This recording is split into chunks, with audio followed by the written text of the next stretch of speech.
Bueno, muy buenas noches para todos los que están aquí presentes. Muchas gracias por esta invitación. La verdad me siento bastante honrada y contenta de poder estar acá compartiendo con ustedes. El día de hoy quiero que conversemos un poco sobre el derecho laboral en Colombia. Yo soy abogada laboralista y pensional en Colombia. Entonces quiero que conversemos un poco sobre cuál es esa legislación del derecho laboral en Colombia, específicamente sobre los principios mínimos laborales, la remuneración y la jornada laboral actualmente. Voy a mirar si ya puedo compartirles pantalla. Me confirman por favor si están viendo mi pantalla.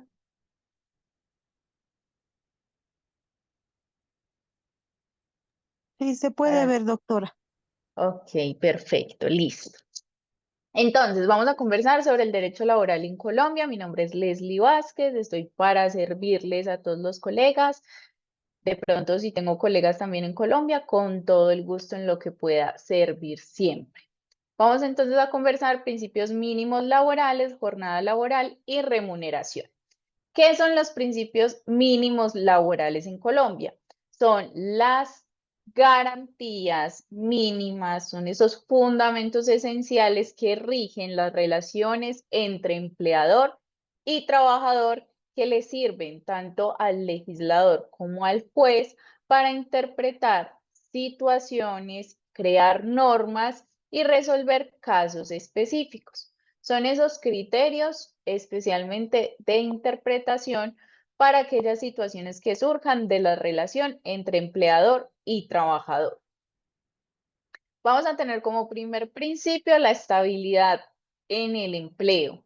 La estabilidad en el empleo se refiere a que en Colombia la idea de los vínculos laborales es que estos tengan vocación de permanencia y no que por cualquier motivo o cualquier razón o en cualquier circunstancia o cada cierto tiempo estén variando, ¿no? La idea es que haya una estabilidad en el empleo y una protección para los trabajadores. Pero esta estabilidad en el empleo no es absoluta. No es absoluta porque la terminación del contrato laboral es posible bajo algunas circunstancias. Por ejemplo, es posible si hay una indemnización por despido injusto para ese trabajador. Entonces, digamos que hay estabilidad en el empleo en el sentido de que no se trata simplemente de despedir al trabajador y ya, sino que si yo lo quiero despedir sin que haya una justa causa, que justa causa es un motivo válido, comprobado a través de un procedimiento que garantice todos los derechos del trabajador, yo lo debo despedir y además pagarle una indemnización. Entonces, esta estabilidad en el empleo se traduce en dos protecciones.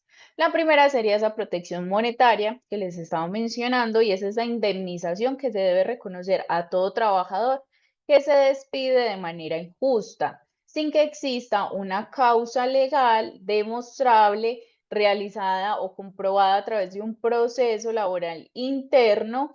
Entonces debo indemnizar a ese trabajador. La indemnización del contrato laboral va a depender de la tipología del contrato.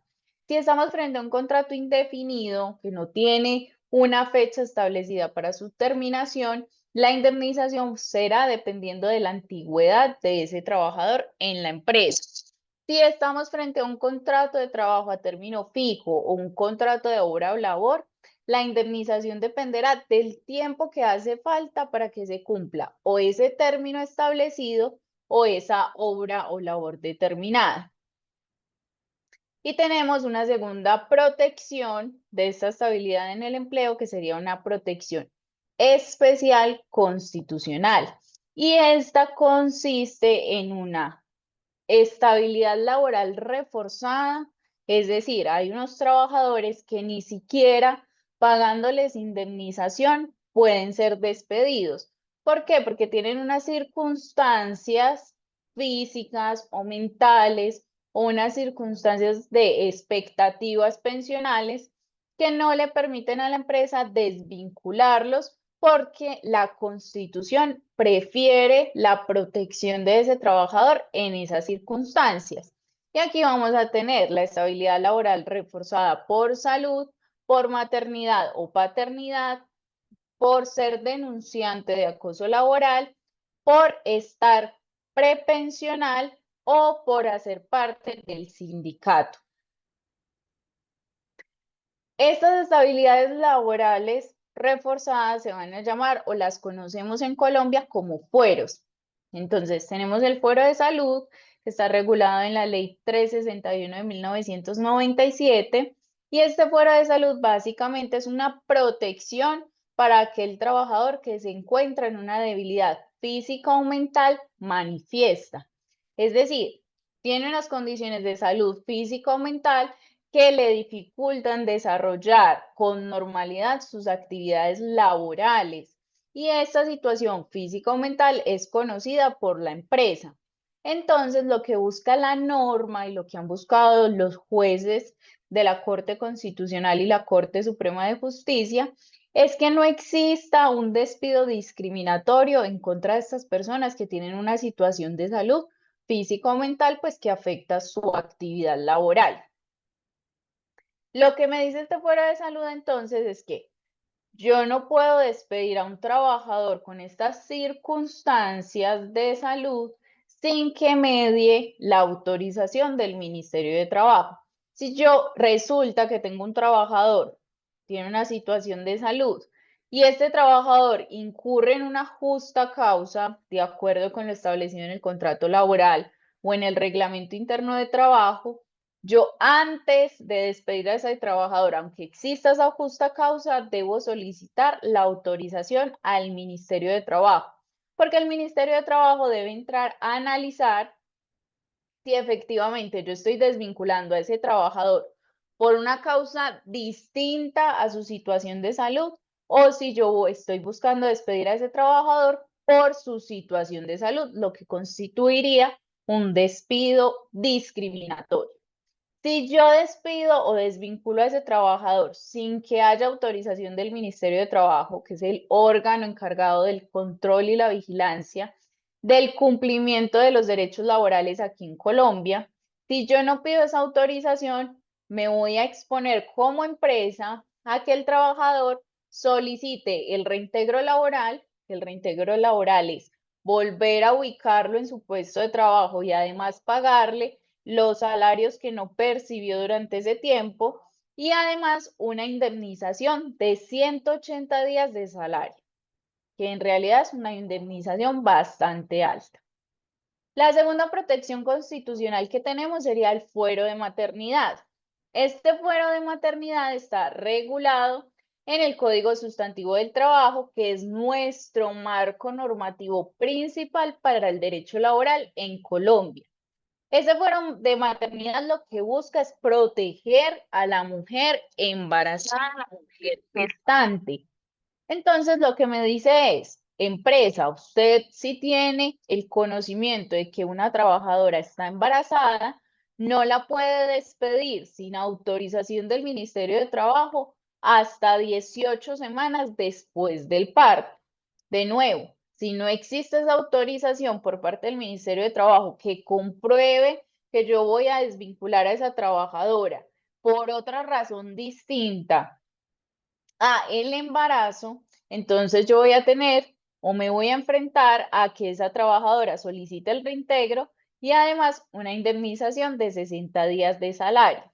Y en este caso, en Colombia ya hemos avanzado bastante porque lo que han dicho los jueces, especialmente la Corte Constitucional, es que no importa si existe justa causa, en realidad la protección de la maternidad va mucho más allá y está muy por encima de esa justa causa que pueda cometer la empleada gestante y por eso no es común, en realidad es casi que imposible que el Ministerio de Trabajo autorice el despido o la desvinculación de una trabajadora que está en embarazo, porque acá prevalecen los derechos de esa madre gestante.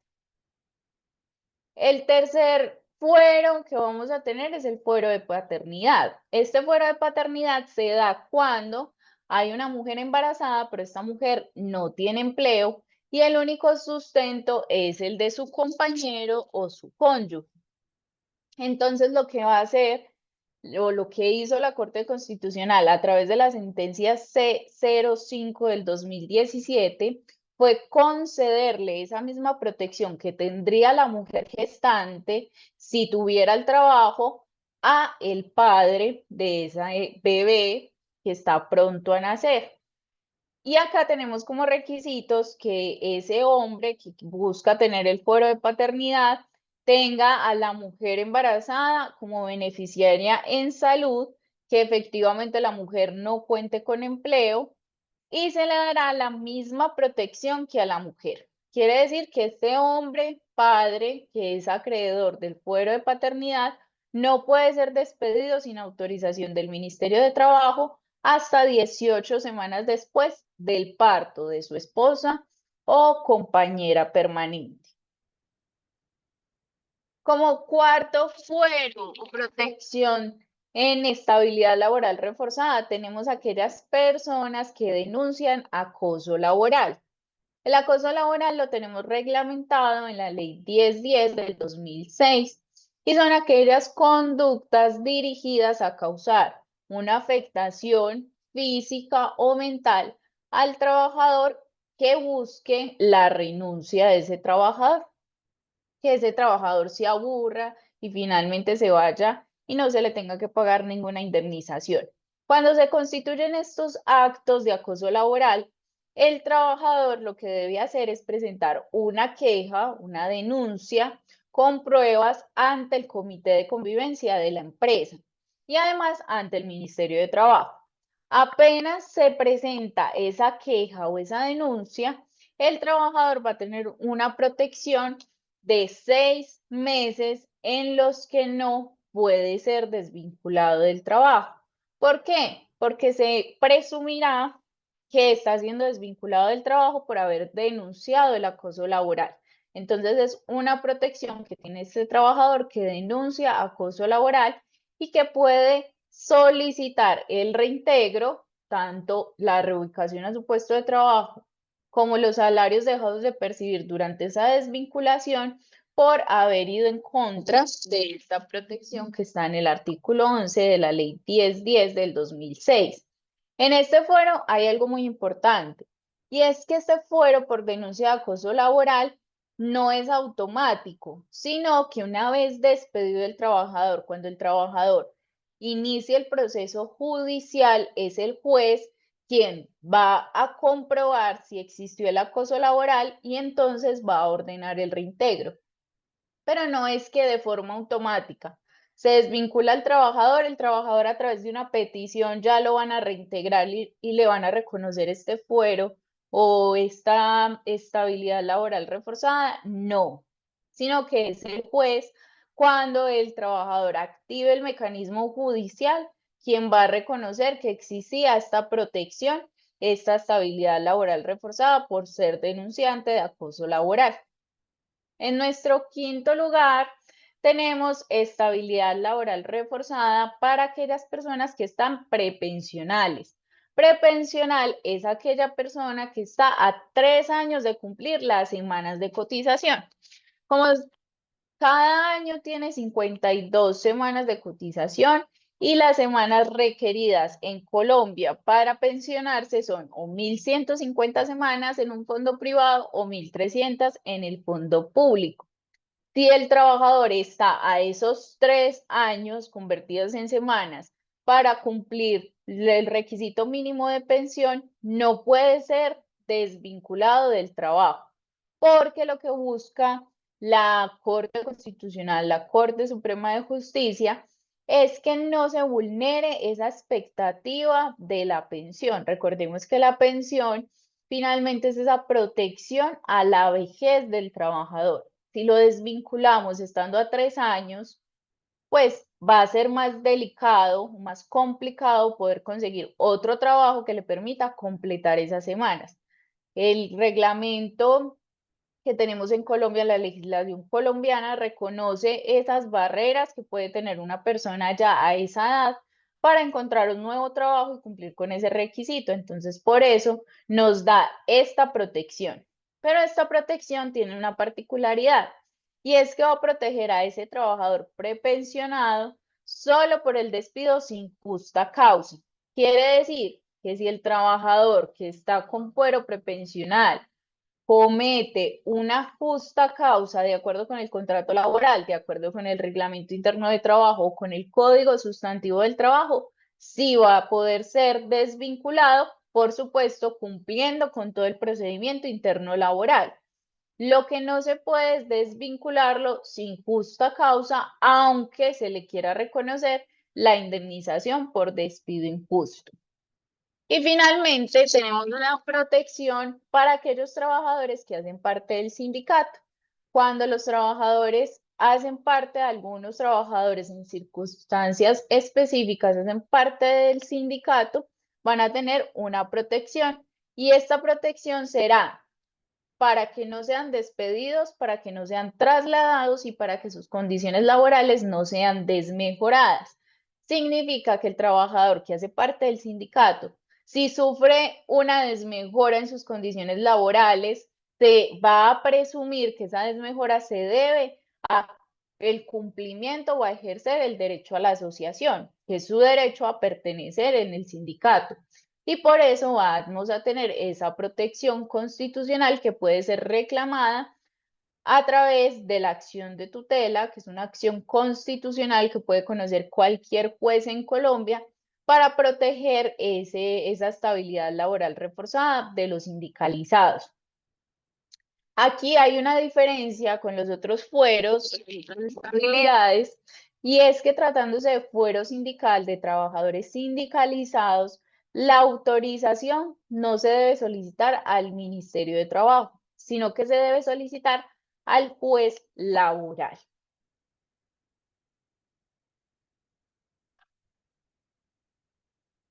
Entonces, hasta ahí tendríamos nuestro primer principio mínimo laboral, que es la estabilidad en el empleo. Ahora, nuestro segundo principio mínimo laboral, la igualdad. Este principio se entiende en dos aspectos. El primero, igualdad para acceder al empleo. Todos debemos de contar con las mismas posibilidades y oportunidades para acceder a un empleo. Y por eso los empleos en Colombia se deben ofertar a través de procesos de selección objetivos. Y en Colombia, por ejemplo, está prohibido solicitar exámenes médicos, pruebas de embarazo y otros criterios que son muy subjetivos que podrían prestarse para discriminación en los procesos de selección. El segundo componente en el cual se entiende la igualdad es que a igual trabajo, igual salario se debe reconocer a los trabajadores. Y esto es interesante porque la intención con esta norma, con esta protección, es que parte del reconocimiento de que históricamente las mujeres han tenido más barreras para conseguir los mismos salarios que los hombres. Entonces, se partió de esa base, un recorrido histórico para decir que a igual trabajo, igual salario. Si llega a suceder que no solo las mujeres tengan esta diferencia salarial, sino también hombres en los mismos cargos que sus compañeros, cumpliendo las mismas condiciones de modo, tiempo y lugar, reciban un salario inferior, pueden solicitar la protección del derecho a la igualdad para que se equilibren esos dos salarios y se compense la diferencia que se tiene. Aquí es muy importante tener en cuenta que pueden existir unos criterios objetivos por los que haya esa diferencia salarial. Entonces entraríamos en debate.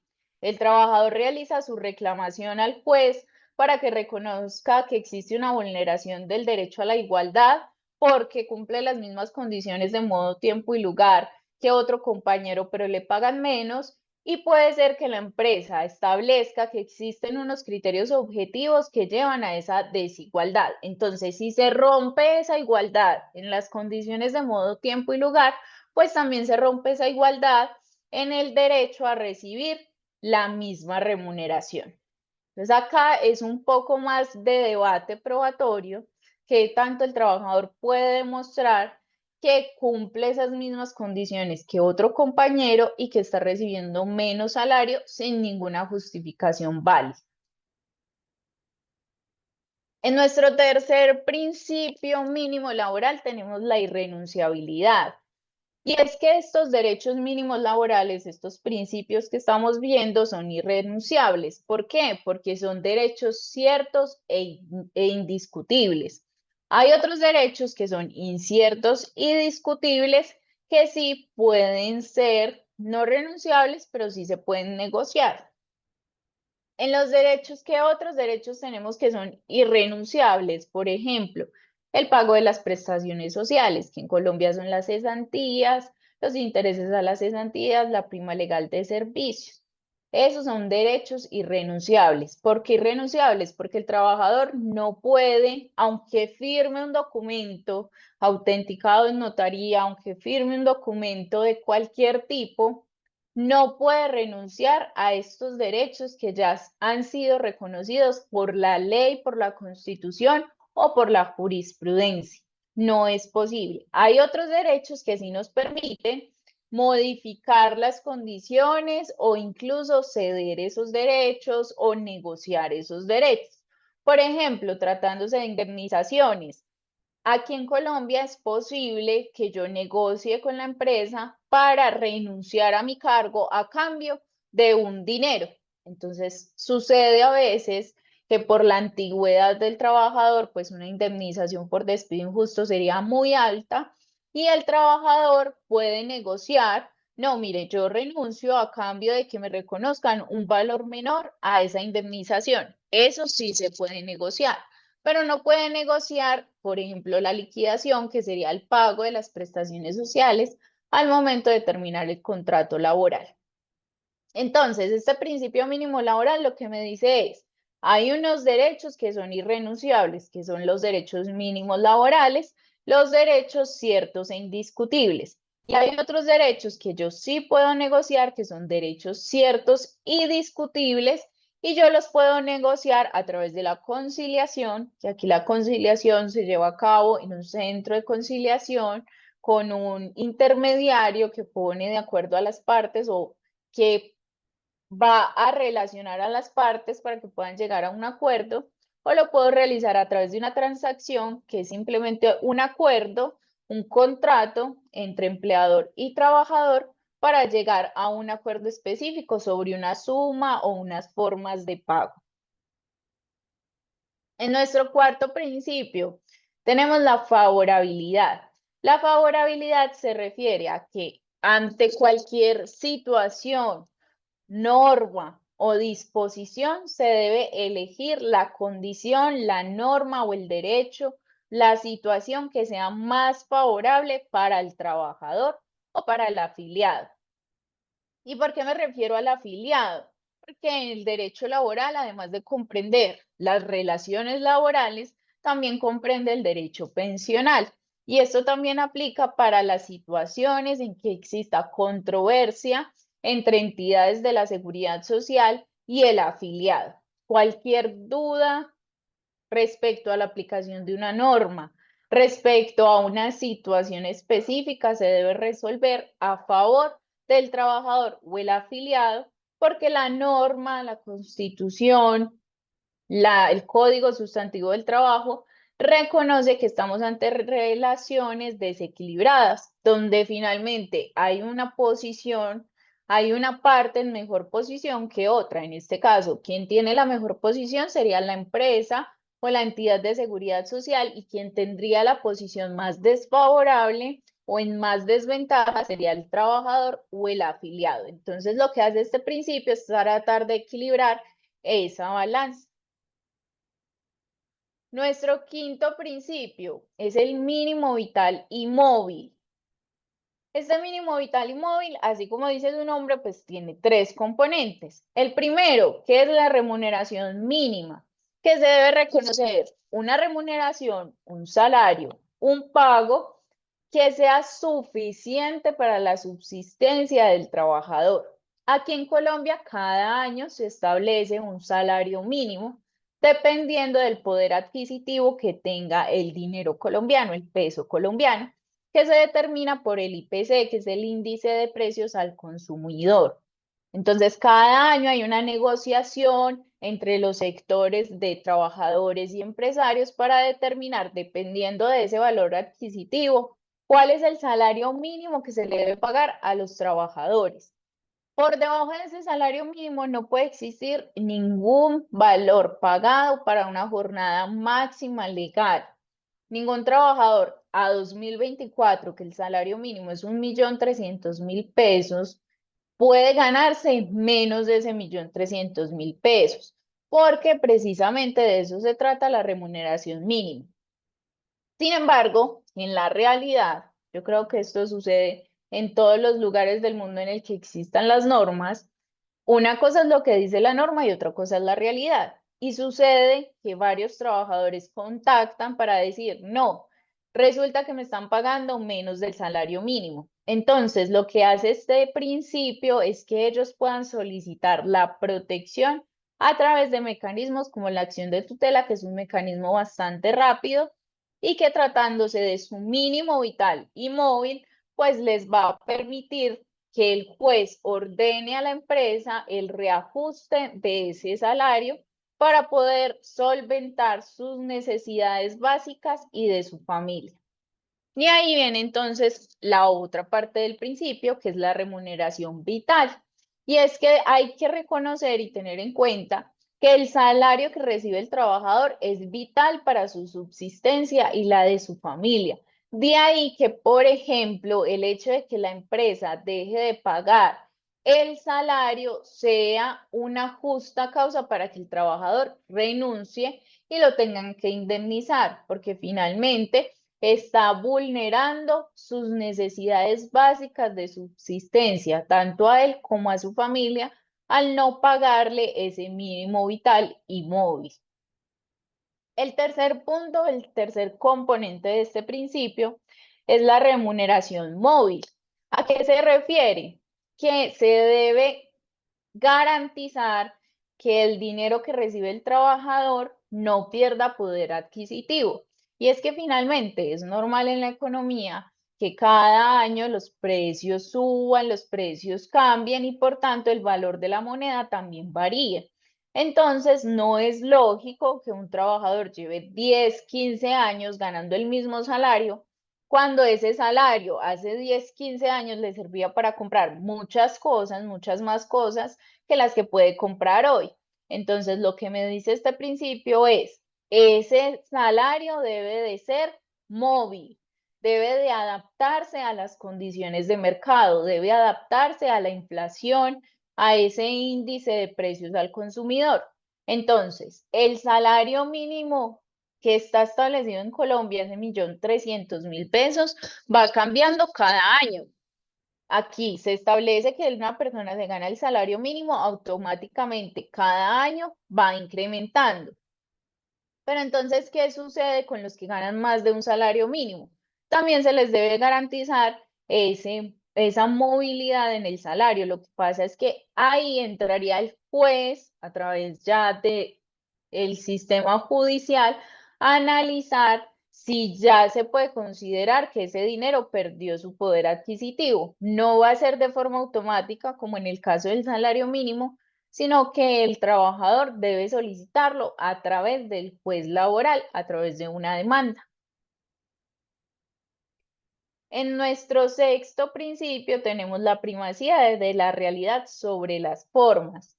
Este principio lo que nos dice es, no importa lo que esté establecido en el papel, si la realidad es otra, si la realidad es distinta a lo que está diciendo el papel, entonces vamos a darle prioridad a esa realidad. Y en Colombia, este principio tiene aplicación principalmente en una figura que se llama contrato realidad. Y es que nosotros tenemos una figura del contrato de prestación de servicios, que es un contrato civil mediante el cual un profesional presta un servicio de manera independiente, no recibe prestaciones sociales, no recibe vacaciones, no recibe pago de seguridad social, sino que está a su cargo Y este contrato viene usándose hace muchos años para ocultar las relaciones laborales, que las relaciones laborales son las que traen consigo derechos laborales.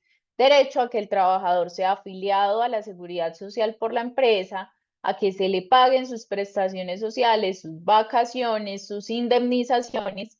Entonces, lo que hacen las empresas, muchas empresas en Colombia, es decir, yo tengo contratada a una persona con contrato de prestación de servicios, pero cuando vamos a revisar en la realidad, esta persona tiene un vínculo laboral. ¿Y cómo determinamos eso? Porque el contrato laboral o la relación laboral tiene tres requisitos. El primero es la prestación personal del servicio. Quiere decir que yo, Leslie, soy la única persona habilitada para prestar el servicio. Yo no puedo enviar otra abogada laboralista a ejercer mi cargo, porque la empresa no me lo permite. Debe ser una prestación personal del servicio. El segundo requisito, hay una remuneración. Entonces, yo presto ese servicio y como contraprestación me pagan un salario. Y el tercero, que es el más importante y a veces más difícil de demostrar, es la subordinación.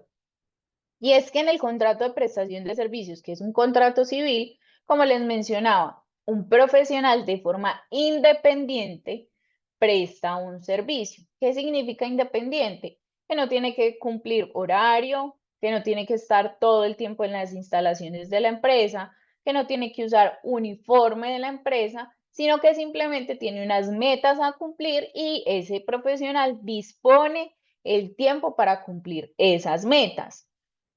Tratándose de un contrato laboral o de una relación laboral, el trabajador sí tiene que cumplir un horario, sí tiene que cumplir unas órdenes constantes, sí debe estar en las instalaciones de la empresa o conectado en teletrabajo. Sí existe una subordinación, un poder subordinante, un superior jerárquico que todo el tiempo le está vigilando su trabajo, pidiendo informe, se sujeta a las reglas del reglamento interno de trabajo o a las disposiciones del reglamento interno de trabajo, mientras que un prestador de servicios no. Entonces, se utiliza este contrato de prestación de servicios para ocultar esa relación laboral a fin de ahorrarse un dinero en el pago de las prestaciones sociales, de la seguridad social y de las indemnizaciones. En consonancia con este principio, lo que hacemos en este caso es iniciar una demanda laboral solicitándole al juez, por favor, que prime la realidad sobre las formas, que prime la realidad de que este trabajador cumple con prestación personal del servicio, remuneración y subordinación, que no es un trabajador independiente, que no es un prestador de servicios y por ende que la empresa pague lo que no le ha pagado por sus derechos laborales, que le pague durante todo este tiempo que lo tuvo como prestador de servicios, sin serlo, sus derechos a prestaciones sociales, su derecho a vacaciones, su derecho a una indemnización por despido injusto.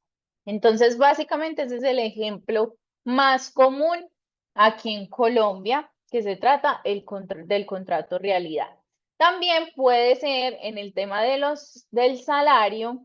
Aquí en Colombia el salario está constituido no solo por el pago ordinario, por su jornada laboral normal, sino que también se le pueden reconocer unas bonificaciones, unas comisiones, algunos dineros extras por ser mejor en su trabajo. Entonces, lo que me dice también este principio es que cuando se reconocen esos dineros extras que remuneran el trabajo, la labor de ese trabajador, no importa que en el papel se establezca que no va a ser considerado salario, que no se va a tener en cuenta para pagar prestaciones sociales y para pagar seguridad social, en la realidad esos dineros que remuneran el trabajo de ese empleado sí van a ser salario. Entonces ese sería otro ejemplo de la primacía de la realidad sobre las formas. Ahora, en nuestro segundo tema, tenemos la jornada laboral. Entonces vamos a hacer el repasito de estos principios mínimos laborales. Tenemos el primer principio, estabilidad en el trabajo, que dentro de esa estabilidad en el trabajo tenemos unos fueros, una estabilidad laboral reforzada por salud, por maternidad, por paternidad, por ser denunciante de acoso laboral, por estar prepensionado, por hacer parte del sindicato. Tenemos como segundo principio igualdad, que a igual trabajo, igual salario, y que todos debemos de tener las mismas condiciones de acceso al empleo.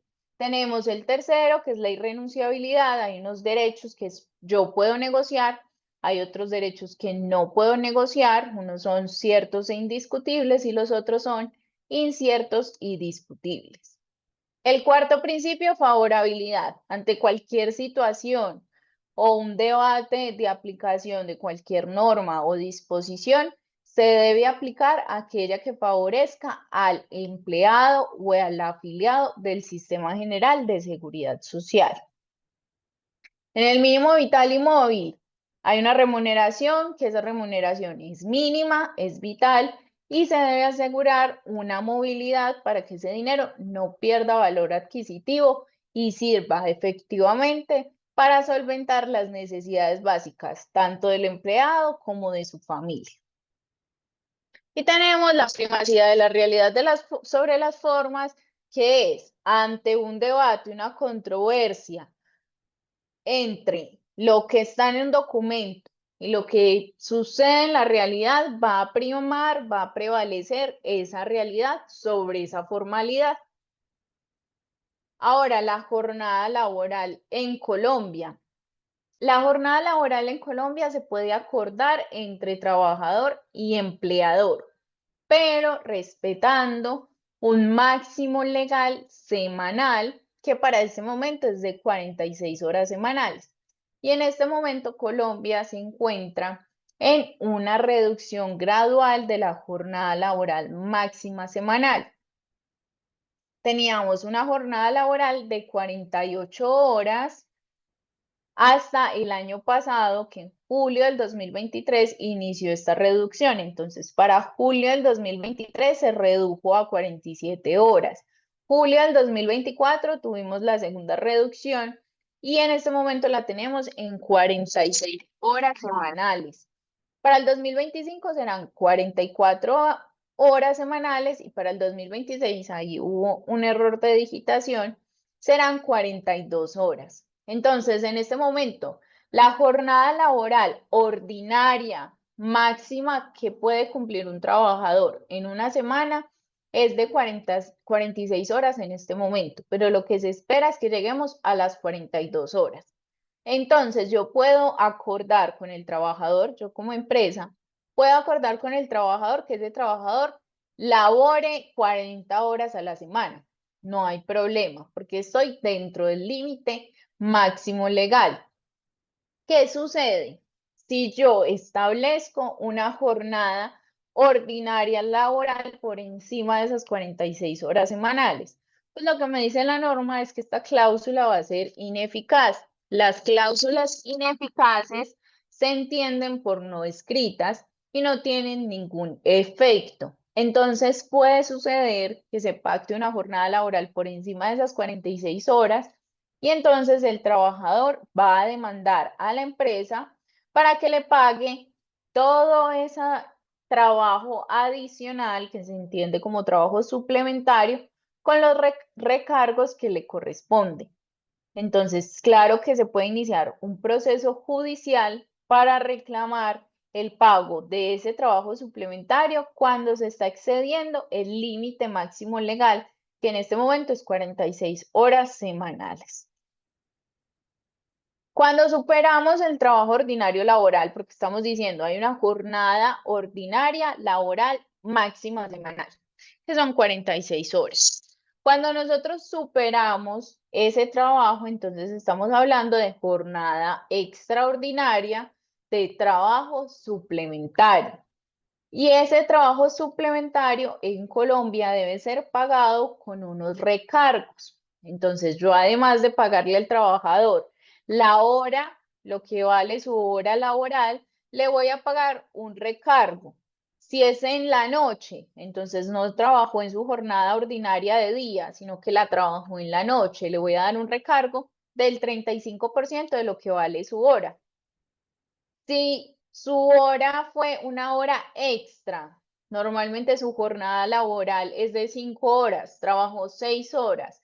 Esa hora adicional es una hora extra que le voy a pagar con un recargo de 25% si es de día o del 75% si es de noche. Si esa hora o ese trabajo adicional lo está realizando un domingo o festivo, va a tener el recargo del 75% sobre lo que vale normalmente su hora de trabajo, su día de trabajo. Hay unas excepciones, unos casos en los que esa jornada laboral semanal máxima no se cumple. Vamos a mirar cuáles son esos casos. El primer caso es el de los menores de edad. En Colombia la mayoría de edad es 18 años. Sin embargo, los menores de edad pueden estar habilitados para trabajar siempre que exista autorización del Ministerio de Trabajo. Esta autorización debe ser tramitada por parte de la empresa con el compromiso de que el trabajador menor de edad no suspenda sus estudios. Entonces, claro, hay un reconocimiento de que el trabajador menor de edad pues puede obtener recursos, pero la prioridad es garantizar su derecho a la educación. Entonces, el trabajador menor de edad de 15 hasta antes de los 17 años pueden trabajar 30 horas semanales. De los 17 años a menos de los 18 años pueden trabajar 40 horas semanales. Y en el caso de los menores de 15 años, los menores de 15 años solo pueden trabajar cuando se trata de artistas o deportistas. No se pueden, los niños no pueden trabajar en Colombia por regla general, solo cuando se trata de artistas, cantantes, actores o cuando sean deportistas y deban pues trabajar en sus competencias. Son las únicas dos excepciones. Y también se debe tramitar la autorización en el Ministerio de Trabajo para que estos menores de 15 años, artistas o deportistas, puedan ejercer sus labores. Y ellos solo pueden trabajar 14 horas semanales. Entonces, la jornada laboral máxima semanal puede ser acordada entre las partes. Puede existir un acuerdo de cuánto vamos a trabajar en esta empresa, siempre que se tenga en cuenta y se respete el límite máximo legal, que por regla general para todos los trabajadores será 46 horas semanales a 2024. Pero hay unas excepciones. La primera sería los menores de edad, los menores de 18 años. El primer caso, aquellos que están de 15 años hasta antes de los 17 años, 30 horas. Aquellos que están entre los 17 y hasta antes de los 18 años, 40 horas.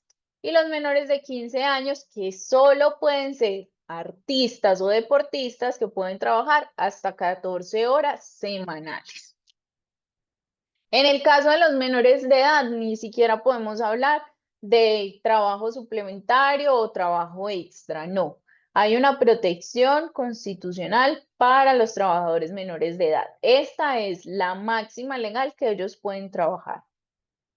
Y por supuesto, siempre con la autorización del Ministerio de Trabajo. Si no existe autorización del Ministerio de Trabajo, no puede trabajar ese menor de edad. La segunda excepción es el trabajo de servicio doméstico. Los trabajadores de servicio doméstico internos que viven en su lugar de trabajo van a tener una jornada laboral máxima legal de 10 horas diarias y 60 horas semanales, porque finalmente se reconoce que su dinámica de trabajo es distinta, ya que viven en su lugar de trabajo. Entonces, por eso hay una extensión de la jornada máxima laboral semanal. El tercer caso es lo que aquí en Colombia se conoce y se llama como cargos de confianza y manejo. Los cargos de confianza y manejo son aquellas labores que por su naturaleza requieren que el trabajador esté constantemente conectado con su trabajo. Entonces son labores de por sí que tienen que ver con mucha responsabilidad dentro de la empresa. Líderes de la empresa, jefes de sucursales o jefes de alguna dependencia que finalmente si se presenta alguna circunstancia en la empresa, pues inmediatamente se debe comunicar a ese líder, a ese gerente, a ese supervisor.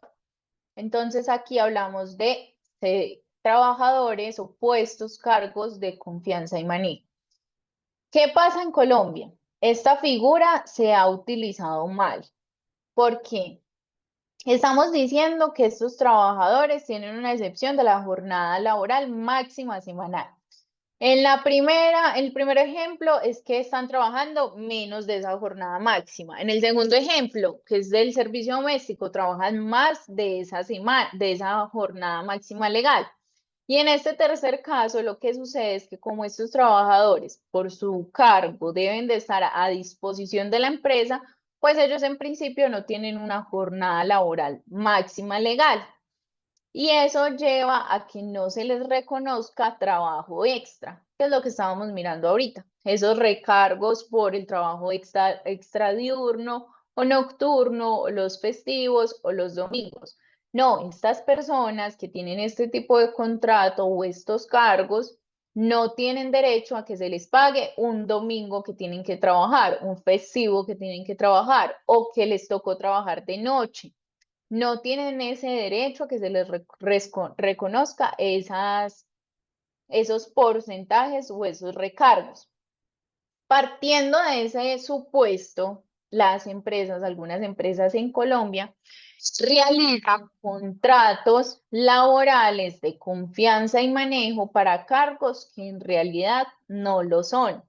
Entonces resulta, por ejemplo, una trabajadora que es vendedora de ropa en un almacén y tiene un contrato de confianza y manejo, porque lo que busca la empresa es que no le tenga que pagar trabajo extra que realiza esta trabajadora. Y normalmente, tratándose de empleadas o trabajadoras, trabajadores que venden ropa en un centro comercial, pues la jornada laboral es muy extensa, desde que abre el centro comercial hasta que cierra. Y ahí se tendrían que reconocer unas horas extras. Pero teniendo esa figura de confianza y manejo, pues diríamos que en teoría no tendrían que reconocer ese trabajo adicional. Pero entonces ahí nos vamos a uno de los principios mínimos laborales y es la primacía de la realidad sobre las formas. Y es que finalmente los cargos de confianza y manejo son aquellos cargos que tienen una responsabilidad real de la empresa. Son cargos en los que definitivamente el trabajador debe estar conectado con la empresa porque de ello depende el funcionamiento de la empresa. Son cargos que tienen responsabilidad respecto a trabajadores que tienen subordinados y que por ende pueden ser gerentes, líderes de una sede, líderes de una sucursal y por supuesto su salario va a ser un monto bastante considerable. Y se entiende que en ese monto bastante considerable pues ya estaría incluida esa remuneración adicional por su disponibilidad constante. Pero tratándose de una vendedora en un almacén, pues vemos que utilizan la figura de cargos de confianza y manejo, pero no existe esa responsabilidad con trabajadores subordinados o responsabilidades de las que dependa la existencia o el funcionamiento normal de la empresa y que por ende esa trabajadora tenga que estar a disposición y mucho menos existe una remuneración considerable que nos lleve a pensar que esa trabajadora tiene un cargo importante en la empresa y que además esa remuneración incluye ese trabajo adicional o esa disponibilidad que debe tener esa trabajadora. Entonces, ¿qué es lo que hacemos en esos casos los abogados aquí en Colombia? Solicitarle al juez que dé cumplimiento al principio de primacía de la realidad sobre las formas y que declare que no importa que el contrato establezca que es un cargo de confianza y manejo, porque en la realidad esa vendedora de almacén no está cumpliendo un cargo de confianza y manejo, sino que se está utilizando la figura para no tener que pagarle los recargos de ley. Esas serían entonces nuestras tres excepciones. Si se trata de un trabajador que es un gerente de una dependencia o de una sede, por supuesto que sí podemos hablar de un cargo de confianza y manejo y por ende, pues no vamos a tener una jornada máxima laboral porque son personas que deben de estar en constante disponibilidad para la empresa, para garantizar el funcionamiento normal de la empresa o la vigilancia de los trabajadores subordinados. En nuestro tercer tema del día de hoy tenemos la remuneración. La remuneración está compuesta por esa contraprestación o se entiende esa contraprestación que se reconoce al trabajador por su servicio prestado. Esa remuneración está compuesta por lo que conocemos como salario. El salario entonces es esa contraprestación que puede ser en dinero o en especie a ese servicio prestado por parte del trabajador. Es una retribución directa del servicio prestado por el trabajador. Este salario está constituido por el salario ordinario, que puede ser, por ejemplo, el salario mínimo, es esa base que se pacta en el contrato. Acá en los contratos establecemos, el trabajador se va a ganar un básico de 2 millones de pesos. Ese es su salario ordinario, que no depende de ninguna otra circunstancia para que se cause, sino solo de que el trabajador asista a sus labores durante todo el mes o toda la quincena, entonces ya tendrá derecho a ese salario básico. Pero el salario no solo va a estar constituido por ese salario básico o ese salario ordinario, sino que también va a estar constituido por los recargos, lo que acabamos de ver, esos porcentajes adicionales que se van a reconocer al trabajador que está realizando trabajo suplementario o que está trabajando en jornada de noche o que está trabajando un domingo o un festivo. Esos son los recargos. Entonces, además del salario ordinario, vamos a tener los recargos. También dentro de ese componente de salario vamos a tener las comisiones por venta, las bonificaciones habituales, que básicamente es el reconocimiento de un dinero adicional por mejor actividad o mejor desempeño del trabajador. Las empresas pactan, vamos a reconocerle 2 millones de pesos como base. Y si usted realiza tantas ventas en el mes, pues ya no le vamos a reconocer 2 millones, sino que le vamos a reconocer 3 millones. Le vamos a dar 1 millón adicional por tantas ventas que realice en el mes. Eso puede estar establecido en el contrato como una comisión, como una bonificación. Y estas comisiones y bonificaciones constituyen salario porque son remuneratorias de ese trabajo, son una contraprestación de ese trabajo. ¿Cómo reconozco yo que un valor es remuneratorio o es una contraprestación del trabajo? Porque depende del desempeño del trabajador. Cuando yo le estoy diciendo al trabajador, le voy a reconocer más si usted trabaja más o si usted realiza una mejor gestión, esa remuneración está dependiendo de la actividad, del desempeño de ese trabajador. Entonces está siendo remuneratorio, está haciendo una contraprestación. Ahí va entonces a constituir salario. ¿Y por qué es importante determinar qué constituye salario y qué no? Porque solo lo que constituye salario lo vamos a tener en cuenta para el pago de las prestaciones sociales y de la seguridad social. Y es que resulta, yo les estaba comentando ahorita, el derecho laboral no solo incluye las relaciones laborales, sino el derecho de la seguridad social, entre eso el derecho pensional. Y es que resulta que muchas veces se pacta que el trabajador va a ganar un básico de 2 millones de pesos, que se va a ganar unas comisiones de 1 millón de pesos. Y están tomando o toma la empresa solo 2 millones de pesos, que es el básico, para pagar los aportes a la seguridad social. Y eso va a llevar a que el trabajador tenga una pensión solo sobre 2 millones de pesos, sino sobre los 3 millones de pesos que en realidad se está ganando.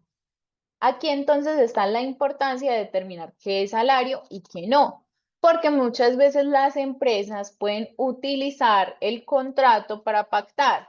No, estas comisiones no van a ser salario o este trabajo suplementario no va a ser salario.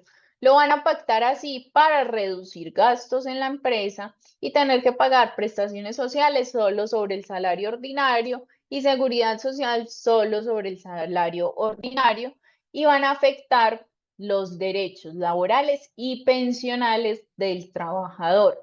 Sucede muchísimo que el trabajador pues finalmente llega a estos acuerdos con la empresa para obtener el puesto de trabajo y ven la afectación ya cuando están cercanos a la pensión, a obtener la pensión. Porque cuando van a obtener la pensión, pues tienen la sorpresa de, bueno, yo me gané 3 millones de pesos durante toda mi vida, ahora me van a dar una pensión muy por debajo de ese valor, porque resulta que la empresa no me pagó la seguridad social sobre ese valor real que yo recibía, sino sobre lo que pactamos en ese contrato. Y aquí de nuevo, entonces lo que vendría es una reclamación ante el juez laboral para que prime la realidad sobre las formas, para que prime la realidad de que yo no me gano solo 2 millones de pesos, sino que me gano 3 millones de pesos a pesar de que yo haya llegado a ese acuerdo con la empresa que está por fuera de las disposiciones legales y que por ende el juez debe condenar a la empresa a que me pague el reajuste en las prestaciones sociales y en la seguridad social. Y la seguridad social, yo lo había comentado en nuestro evento introductorio, la seguridad social es imprescriptible. Quiere decir que los aportes a la pensión, por ejemplo, se pueden reclamar en cualquier tiempo. No importa que el trabajador haya renunciado hace 15, 20 años. El trabajador puede reclamar esos aportes, ese reajuste en los aportes de la pensión. Entonces, si ese trabajador después de 10 años se dio cuenta de que le pagaron mal la seguridad social porque no se la pagaron sobre el salario real que ganaba, puede realizar la reclamación para que se realice el reajuste.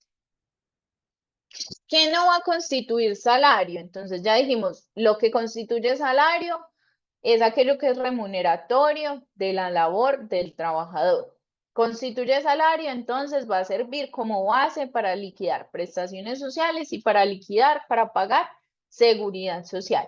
Pero entonces, ¿qué es lo que no va a ser salario? No van a ser salario aquellas sumas que no sean remuneratorias del trabajo, que no sean remuneratorias y que se pacten por escrito como no salariales. Entonces, en el contrato laboral se debe establecer una cláusula no salarial o un pacto no salarial donde se va a establecer que una bonificación que se va a reconocer al trabajador por mera liberalidad de la empresa no va a constituir salario, no se va a tener en cuenta para las prestaciones sociales ni para la seguridad social, pero debe estar establecido en el contrato laboral. ¿Qué ejemplos tenemos? Por ejemplo, tenemos los gastos de representación o los medios de transporte que se le da al trabajador en especie. Eso no va a constituir salario porque son el medio de transporte o los gastos de representación son dineros que el trabajador está utilizando para ejercer su labor. No se le están reconociendo como remuneración o contraprestación de su actividad, sino que son unos medios para facilitar el desarrollo de sus actividades. Y acá hay que hacer una precisión. ¿Cuánto puedo pagarle yo a un trabajador en salario en especie? Entonces tenemos que el salario puede ser en dinero, dinero efectivo, en transferencia, dinero bancario, o puede ser en especie, que son bienes y a veces bonos. ¿Cuánto le puedo reconocer yo en especie al trabajador? Se le puede reconocer hasta el 30% si ese trabajador se gana el salario mínimo. que ya dijimos, el salario mínimo en Colombia en este momento es 1.300.000 pesos. Si el trabajador se gana ese 1.300.000 pesos, se le puede reconocer como salario en especie hasta el 30%. Hasta el 30% yo le puedo pagar con un bono, le puedo pagar con alimentación, le puedo pagar con cualquier otro bien, con vestuario, con cualquier otro bien que se establezca en el contrato de trabajo. Todo esto debe estar establecido en el contrato de trabajo. Y si el trabajador se gana más del salario mínimo, puedo reconocerle hasta el 50% de ese salario en salario en especie. Puedo darle 50% de salario en dinero y 50% de salario en especie. El hecho de que yo le reconozca al trabajador el salario en especie no significa que entonces solo voy a tomar el salario que le estoy dando en dinero para cotizar a la seguridad social o pagar la seguridad social y para pagar las prestaciones sociales. No, ese valor equivalente de ese bien que yo estoy reconociendo como salario en especie se debe tener en cuenta para el pago de la seguridad social y para el pago de las prestaciones sociales. Si yo le estoy reconociendo un vestuario, entonces yo tengo que hacer la equivalencia de ese vestuario a dinero para poder cotizar a la seguridad social porque no deja de ser salario. El segundo componente de la remuneración, entonces estamos hablando de la remuneración, está compuesta primero por el salario. Ese salario puede ser en dinero o puede ser en especie. Ahora vamos a ver el segundo componente que son las prestaciones sociales. Todo esto que les estoy mencionando de la importancia de saber por qué salario o no es salario, una de esas es el pago de las prestaciones sociales. Las prestaciones sociales son ese dinero que se reconoce al trabajador para que pueda enfrentar riesgos o situaciones adversas. Esas prestaciones sociales, digamos que son un ahorrito que va teniendo el trabajador para circunstancias que puedan surgir. Tenemos las cesantías, que como lo dice su nombre, es para cuando el trabajador queda cesante, cuando el trabajador queda sin trabajo. Estas cesantías se reconocen 30 días de salario por año trabajado. Y esas cesantías, hay algo muy especial con ellas, y es que no pueden ser pagadas al trabajador, sino que estas cesantías son consignadas a un fondo de cesantías cada año. El 14 de febrero de cada año, la empresa debe consignar las cesantías para que se vayan acumulando, haciendo un ahorro para que el trabajador pueda disponer de ellas solo en unas circunstancias específicas. ¿Qué circunstancias específicas? Para compra de vivienda o remodelación de vivienda, para la educación propia de su cónyuge o de sus hijos. Son circunstancias muy específicas porque en principio lo que se busca con esas cesantías es dar una protección al trabajador en caso de que se quede desempleado, que tenga ese colchoncito, así decimos acá en Colombia, que tenga esa base, ese dinero que le va a ayudar a solventar sus necesidades básicas hasta que pueda conseguir otro trabajo. Esa es la principal función de ese fondo. Pero la norma le dice, listo, si de pronto surge una necesidad en su hogar y usted va a comprar vivienda o va a remodelar su hogar, le vamos a permitir que la retire. O si de pronto es para invertir en su educación o en la educación de sus hijos, entonces le vamos a permitir que lo retire. ¿Qué sucede?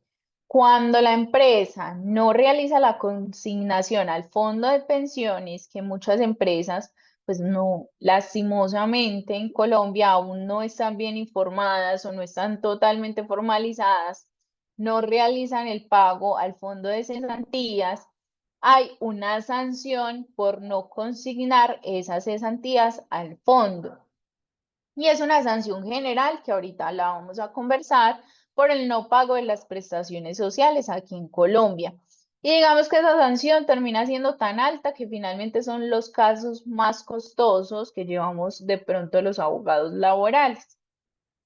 En estas cesantías, cuando no se consignan, a pesar de que se le paguen al trabajador, aquí pues en Colombia, no sé si también allá o mis colegas de distintos países también practican o escuchan que el que paga mal paga dos veces. Con las cesantías sucede eso.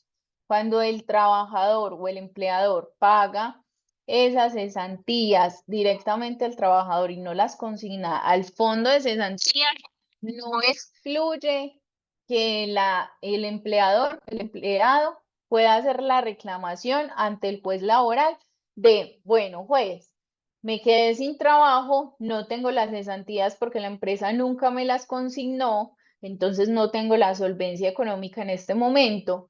Así que condene a la empresa a que me tenga que pagar ese dinero que yo tendría acumulado en el fondo de cesantías. Por eso es tan delicado que las empresas no consignen las cesantías en el fondo de cesantías, porque en realidad pueden causar muchos dolores de cabeza. También tenemos los intereses a las cesantías. Dentro de las prestaciones sociales tenemos el reconocimiento de un 12% anual de interés a las cesantías que va acumulando el trabajador en su fondo de cesantías. Esos intereses a las cesantías sí se le pagan al trabajador directamente. Las cesantías se consignan en el fondo. Los intereses a las cesantías sí se le pagan directamente al trabajador cada año, el 12%. Tenemos también como tercera prestación social la prima legal de servicio. La prima legal de servicios es un pago de 30 días de salario por año, pero esos 30 días se pagan en dos partes, en junio y en diciembre. Entonces, en junio se le pagan 15 días de salario y en diciembre se le pagan otros 15 días de salario. Es un dinerito extra que tiene a disposición el trabajador cada año. Y finalmente tenemos las vacaciones que aquí en Colombia no son nombradas, no se les llaman prestaciones sociales, sino que son un descanso remunerado de 15 días por año. Esas vacaciones se pueden negociar entre la empresa y el empleado que puedan ser compensadas en dinero, la mitad compensadas en dinero y la otra mitad disfrutadas. Esto es posible, pero se debe de negociar por escrito. Y ojo, la empresa no puede obligar al trabajador a compensarle en dinero esas vacaciones. Esto es posible siempre que el trabajador lo solicite así por escrito y se llegue a ese acuerdo por escrito. No que la empresa obligue al trabajador a que no se vaya a descansar, sino que se le paga esos 7 días de vacaciones. ¿Qué sucede con estas prestaciones sociales? ¿Por qué es tan importante hablar de ellas? Porque cuando no se pagan estas prestaciones sociales, en Colombia se genera algo que conocemos como la sanción moratoria, indemnización moratoria o brazos caídos. Brazos caídos se conoce mucho entre la gente, pues que no hace parte del campo del derecho.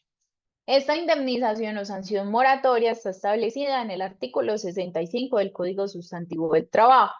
Lo que me dice es, cuando la empresa no paga la liquidación, que la liquidación son estas prestaciones sociales que están pendientes, al momento de terminar el contrato de trabajo se va a causar una indemnización moratoria de un día de salario por cada día de atraso en el pago. Y esto es muy común en Colombia. Es muy común que cuando el trabajador se retira del puesto de trabajo, sea porque renunció, sea porque hubo un despido injusto o un despido con justa causa, sucede que la empresa se demora mucho tiempo en pagar la liquidación. Esta liquidación está compuesta por estas prestaciones sociales y las vacaciones que están pendientes. Entonces, lo que dice la norma es, empleador, si usted ya pasó 6 meses desde que ese trabajador se desvinculó, no le ha pagado esa liquidación, no le ha pagado esas prestaciones sociales, entonces se puede generar una indemnización moratoria de un día de salario por cada día de atraso, quiere decir 6 meses de salario. Muchas veces, entonces, en estos procesos puede suceder que las prestaciones sociales, la liquidación era de 1 millón de pesos, pero ya pasaron un año y medio, y ya ese valor que le están debiendo al trabajador ya no es 1 millón de pesos, sino que se convirtió en 20 millones de pesos, 30 millones de pesos. Termina siendo mucho más alta la indemnización por mora que las mismas prestaciones sociales. Y este tema es un poco delicado. ¿Por qué? Porque lo que me está diciendo la norma es, empleador, si usted no paga esa liquidación, no paga esas prestaciones sociales, yo voy a presumir, yo voy a entender que usted no lo está haciendo es por mala fe, porque en realidad no lo quiere hacer. Entonces usted me tiene que demostrar en un proceso judicial que usted no pagó estas prestaciones sociales actuando de buena fe.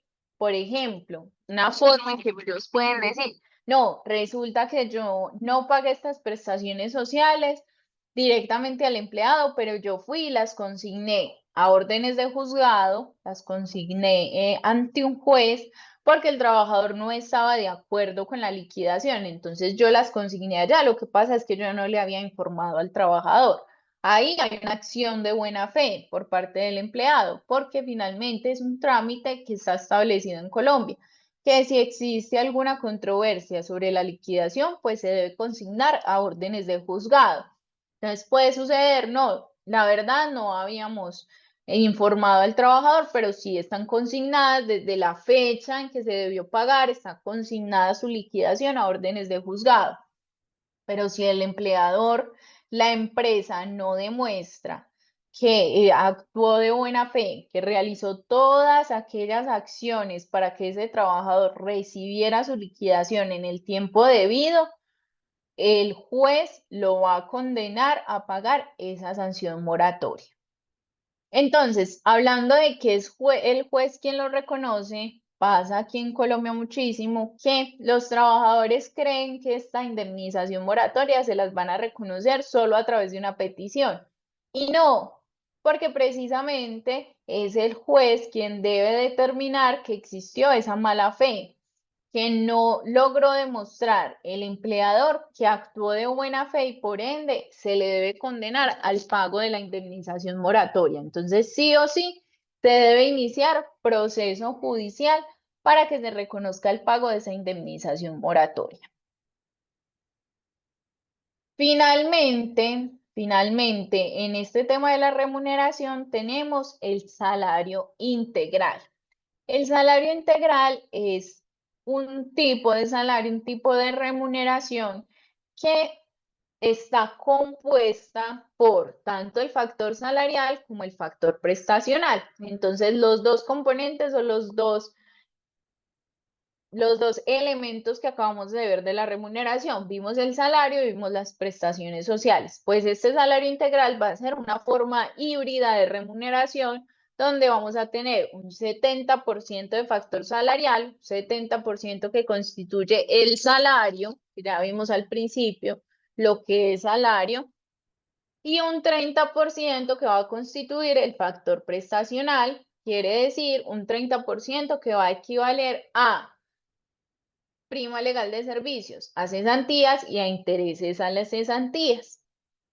Este salario integral está establecido, en Colombia está establecido un mínimo también para el salario integral. ¿Por qué?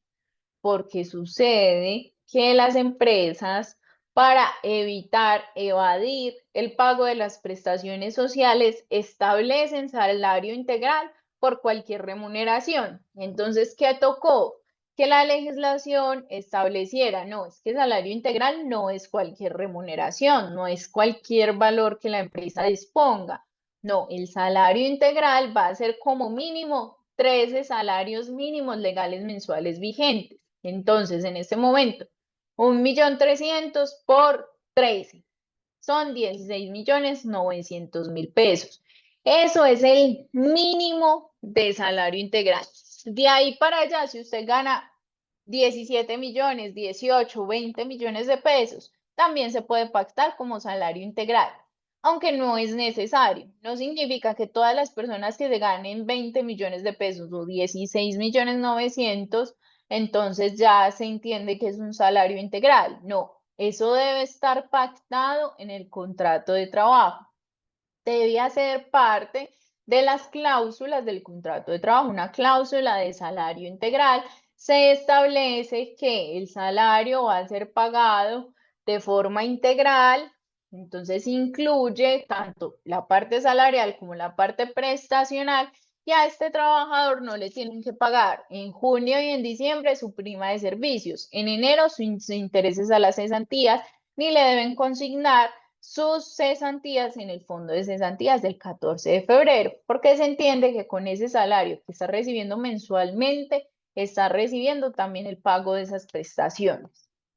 ¿Qué sucede cuando este salario integral se está pactando por debajo de los 16.900.000? Que sí pasa, en la realidad pasa muchísimo. Un trabajador se gana 2 millones de pesos y se establece que tiene un salario integral para no tener que pagarle prestaciones sociales.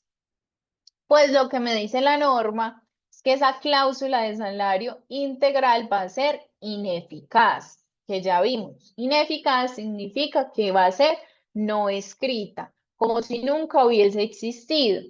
Y por ende, ese trabajador va a poder reclamar el reajuste en su salario, el reajuste o a que se le incremente y se le pague lo que equivale al salario mínimo integral, o a que se le paguen las prestaciones sociales que se le dejaron de pagar por haber pactado el salario integral.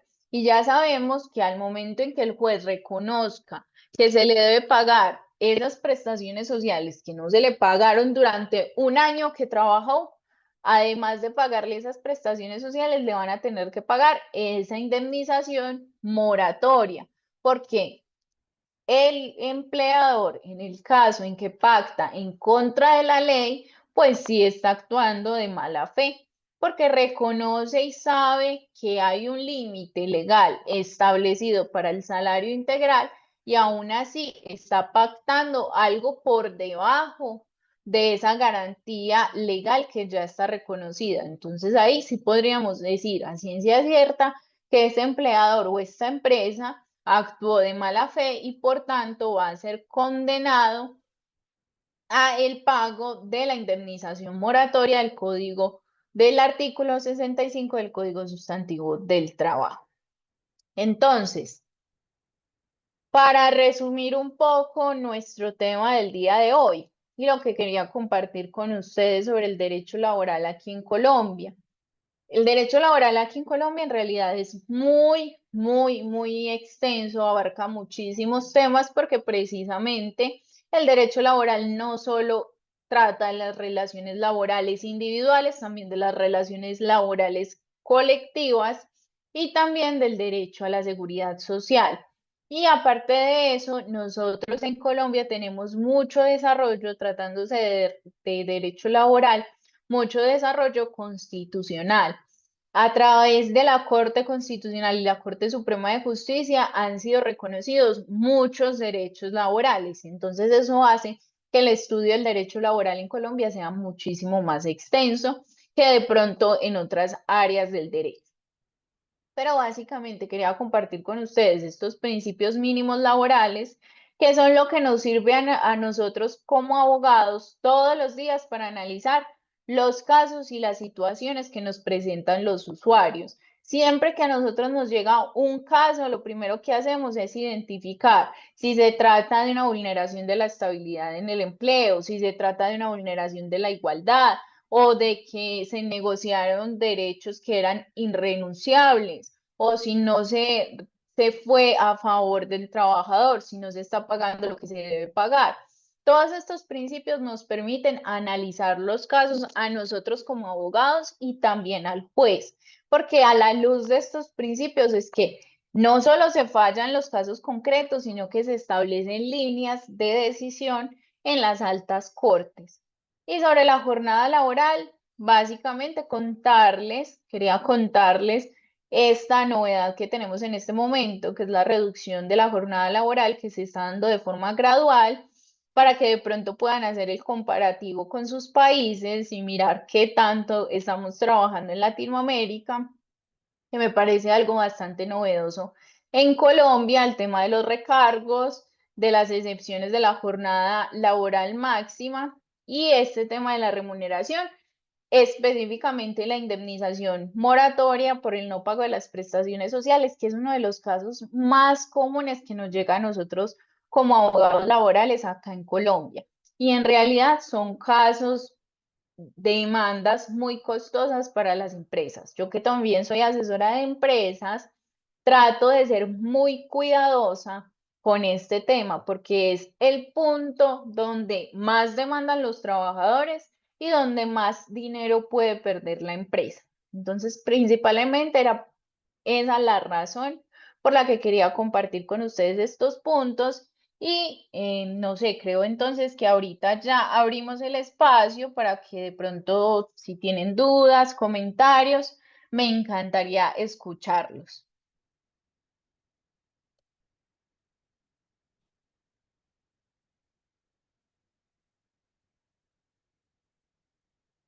Mira, si puedo revisar el chat.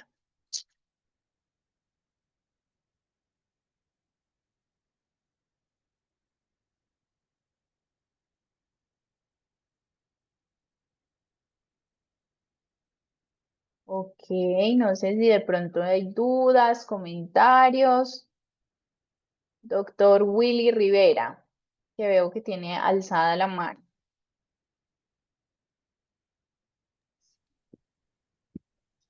Hola, hola, doctora, muy buenas noches. Buenas Bueno, tardes, doctor. Buenas noches, sí, interesante señor. bajo la jurisprudencia y fundamentalmente los principios que usted expone. Sí. Eh, eh, Aquí en Bolivia es casi algo similar, excepto algunas cosas, ¿no? Por ejemplo, no tenemos esa situación de los niños, que un niño de menor a 15 años puede trabajar tantas horas, no existe. Aquí existen niños que trabajan a veces por su cuenta, ¿no? Por su cuenta vendiendo dulces, vendiendo una serie de cosas, bueno, quizás ayudando a hacer algún otro trabajo, pero no existe una norma que sea tanta. Aquí está prohibido que los niños trabajen, pero también acá ahora existe ya personas, digamos, extranjeras que vienen como venezolanos y todas esas cosas que tampoco está normado, ¿no? Seguramente quizás hay lo mismo. Pero hay una cosa fundamental que me llama la atención, doctora. Sí. Cuando habla, bueno, cuando usted habla de millones, yo lo único que se me llega a la idea es ese país que existe mucha inflación, porque aquí no conocemos de millones. Aquí son 100. El salario mínimo está aquí 2.400 y algo más. El salario Sí. mínimo. Eso más o menos representa más de $200, por decir. Aquí los salarios, bueno, usted habla de salarios semanales.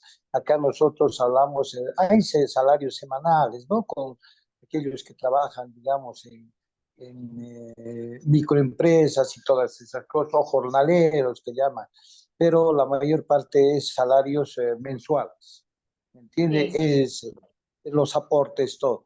Ahora, lo que quería preguntarle es lo siguiente, cuando usted establece de principios, eh, yo ya he visto, por ejemplo, nosotros sacamos, aquí hablamos de un principio que se llama indubio pro operario, o sea, Ujú. lo más para el trabajador, pero usted lo llama con otro nombre, ¿no? La favorabilidad o contrato favorable, algo así. Entonces, son situaciones que, bueno, aquí nuestra norma laboral está regida por los principios fundamentalmente, ¿no? Y son casi los mismos, son protectores al trabajador.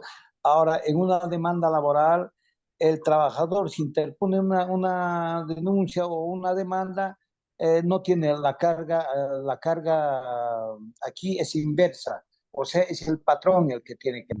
seguramente allí no la he escuchado eso, pero allí también debe ser lo mismo. Es decir, igual, ¿no?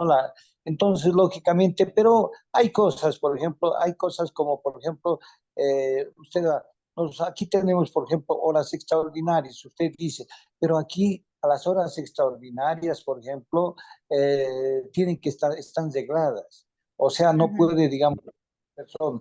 Entre el hombre y la mujer existe también diferencia en horarios. 7 horas al día, para los hombres 8 horas, ¿no? ujú. Bueno, entonces es así, solamente quería un poco le estoy comentando cómo es nuestra legislación en la parte de Bolivia, ¿no? Hablo de Bolivia, de Cochabamba, fundamentalmente. Entonces, doctor, en relación, cuando usted habla, doctora, de procesos laborales y esos procesos laborales son muy carísimos y todas esas cosas, entonces, ¿a qué se debe que sean carísimos? Porque aquí, mire, aquí antes de iniciar un proceso laboral, entra primero la parte administrativa, el Ministerio de Ujú, Trabajo. Entonces ahí es un conciliador, es un conciliador. Ahora, dentro de lo que es hay aquí, por ser las normas laborales de orden público, muchas ujú, veces no se puede negociar, doctora, no se puede negociar, ¿no? ujú, Entonces, hay situaciones, ¿no? Entonces, bueno, a fin de cuentas, yo creo que el sistema laboral en toda América existen algunas diferencias en el nombre, pero se refieren a todos, ¿no? Que es el apoyo y la protección fundamentalmente a lo que es el trabajador. Y aquí nosotros hay una primacía de la realidad. Allí hemos visto que la realidad es importante. Aquí también ha entrado con fuerza esa situación por la situación laboral. No todos los trabajos son iguales, ¿no? Entonces, aquí hay los contratos, por ejemplo, verbales y escritos. Bueno, no lo he escuchado allí si hay contratos verbales también, pero aquí hay verbales. Entonces, esa serie de situaciones hacen que la parte laboral, bueno, está. Pero lo que sí, por ejemplo, no, aquí entre un empleado público, o sea, uno que trabaja para el Estado, y un empleado particular, los particulares están regidos a la Ley General del Trabajo. En cambio, ya ahora, las empresas no productivas están regidos al Estatuto del Funcionario Público. Ellos no tienen, por decir, beneficios sociales. Se supone que en su sueldo todo incluyen esa situación, ¿me entiende? En cambio, los que están regidos en la Ley General del Trabajo, eso sí, por ejemplo, ellos tienen beneficios sociales, ¿me entiende?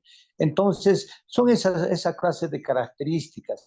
Aquí los que están dirigidos a la Ley General del Trabajo son las empresas productivas, como yacimientos fiscales bolivianos, hay empresas estatales, a la alcaldía mismo, las alcaldías, pero las alcaldías también ya están, unos son funcionarios, los funcionarios nuevos al Estatuto del Funcionario Público y los funcionarios antiguos a la Ley General del Trabajo.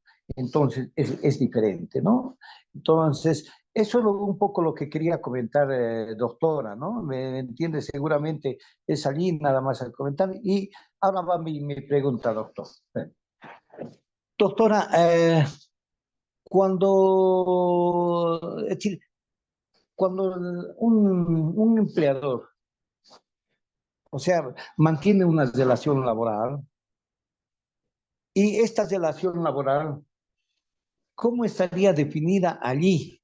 Aquí, por ejemplo, la relación laboral, como usted mismo ha dicho, está supeditado el horario, tiene que estar bajo de dependencia. Aquí existe. Ahora, aquí la forma de salarios existen dos. En la mayoría de las empresas acá hay un salario mínimo y sobre eso hay un porcentaje, de acuerdo al rendimiento de cada trabajador, ¿no? Pueden sacar menos. Por eso el salario, digamos, en las empresas, todo es variable, no es fijo, ¿me entiende? No sé si será ni lo mismo, ¿me entiende? Pero a lo que me refiero es lo siguiente, ¿qué pasa cuando, digamos, los trabajadores, en cierta forma, tienen esos dos, ese salario variable y fijo. ¿Cómo es el proceso o cómo es la liquidación de beneficios sociales allí en Colombia, doctora? Bueno, doctor, no, muchas gracias por esas precisiones muy valiosas, porque claro, finalmente está usted en lo cierto. Tenemos tenemos las mismas regulaciones o las mismas protecciones, pero con nombres distintos. Acá lo único que identifique que no existe en Colombia de su intervención es la diferencia en el horario entre hombres y mujeres. Acá no existe esa diferenciación por sexo, no. Las mujeres y hombres cumplimos el mismo horario laboral. Pero de resto, tratándose de indubio pro operario, es lo que yo hablaba de la favorabilidad, hace parte de la favorabilidad, sino que, claro, por cuestiones de tiempo hay muchas situaciones que no puedo abordar. También los vínculos laborales verbales, también son posibles en Colombia. El contrato laboral puede ser tanto escrito como verbal.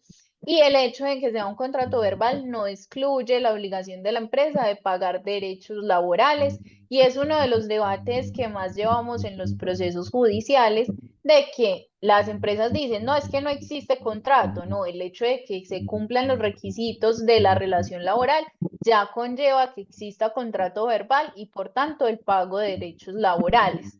Sobre lo que me pregunta de la variación en el salario, y eso lo comentaba un poco, ¿en qué constituye el salario? El salario está constituido tanto por un salario básico, una base, como por un porcentaje que puede ser reconocido o llamado como comisiones y bonificaciones. Esas dos se suman para constituir el salario y por tanto, pues puede suceder. Lo más común es que ese salario sea variable. ¿Cómo entonces se liquidan las prestaciones sociales? De acuerdo con el promedio salarial. Si yo voy a pagar una prima legal de servicios que se paga en junio y en diciembre, entonces promedio ese salario de esos 6 meses y sobre esa base es que debo pagar esa prima legal de servicios y así con las otras prestaciones sociales. Y tratándose de la seguridad social, como la seguridad social se paga mensualmente, pues dependerá del pago mensual. Si yo este mes gané 3 millones, entonces sobre 3 millones me pagan la seguridad social. Si el próximo mes gano 4 millones, sobre 4 millones me van a pagar la seguridad social.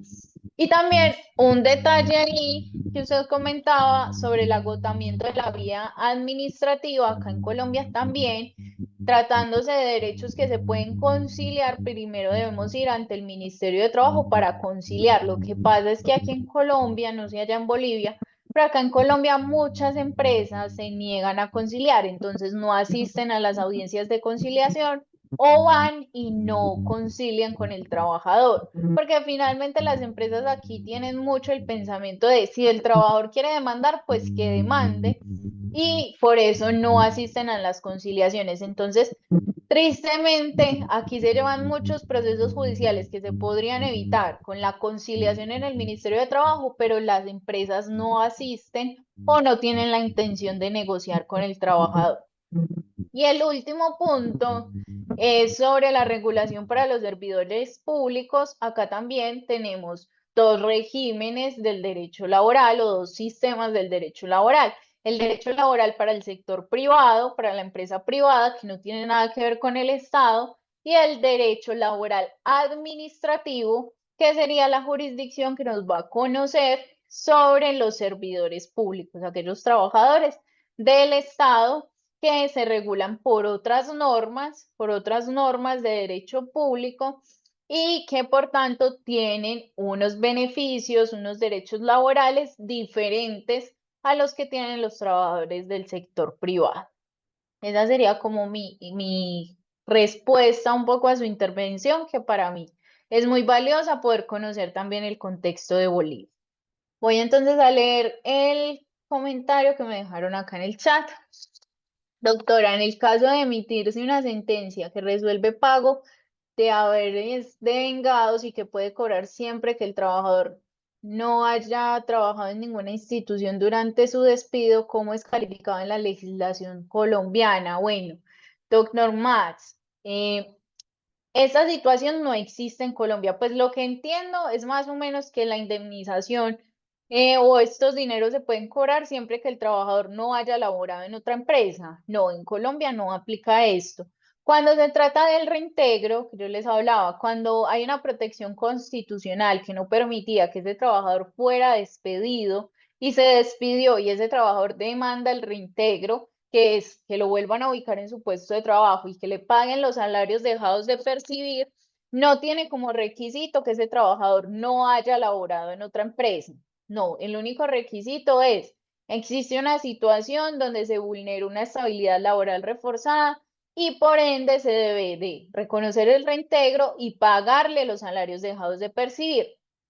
En esa situación, si el trabajador ya está laborando en otra empresa, que puede suceder, lo que se da es el reconocimiento de los pagos dejados de percibir hasta el momento de la sentencia y entonces no procedería el reintegro, que es que el trabajador vuelva a su puesto de trabajo, pero igual se va a reconocer los salarios dejados de percibir durante todo ese tiempo que estuvo desvinculado. Si el proceso judicial se demoró 7 años, son 7 años de salario que se le deben pagar a ese trabajador, aunque ese trabajador ya lleve 7 años en otra empresa. Voy a la siguiente pregunta. Buenas noches, muchas familias tienen sus propios negocios en el que explotan a sus propios hijos. ¿Cómo se está manejando esta situación en Colombia? Y ojo, sobre este punto, incluso yo tengo un proceso en este momento, no es sobre un hijo en contra de un padre o una madre, sino sobre una esposa. Una esposa está demandando a su esposo porque no le reconoció nunca derechos laborales. Y es que aquí en Colombia no importa quién sea el empleador, el trabajador, sea cual sea el vínculo que tiene con la empresa o con el representante legal de la empresa o el dueño de la empresa, tiene derechos laborales. Y esos derechos laborales son irrenunciables, no por el hecho de ser familia ni por el hecho de ser esposos. Yo entonces no tengo derecho a que me paguen prestaciones sociales o a que me paguen seguridad social, no. Entonces, ¿cómo se regula en Colombia? Básicamente, la norma no tiene excepción, los derechos laborales no tienen excepción y por ende, tanto hijos como padres, como esposos, esposas pueden demandar a su empleador sin importar el vínculo familiar o el vínculo sentimental que tengan. Y el juez no entra a analizar esta situación, el juez no va a entrar a analizar, es que ellos estaban casados, no, es que se trata del padre e hijo, no. El juez se limita a analizar la relación laboral. Si existe relación laboral, existen derechos laborales. Y si no hay pago de esos derechos laborales, entonces hay incumplimiento y por tanto procede el pago de las indemnizaciones. Y sucede en Colombia. En la Corte Suprema de Justicia hemos tenido casos reconocidos que han sentado precedente de hijos que demandan a los padres porque en las empresas no se les reconoció el salario mínimo vital y móvil o no se les reconoció prestaciones sociales o se desvincularon sin ninguna causa y están solicitando la indemnización por despido injusto. Entonces no hay excepción. Bueno, vamos con otra manito que tenemos alzada, doctor Eddie.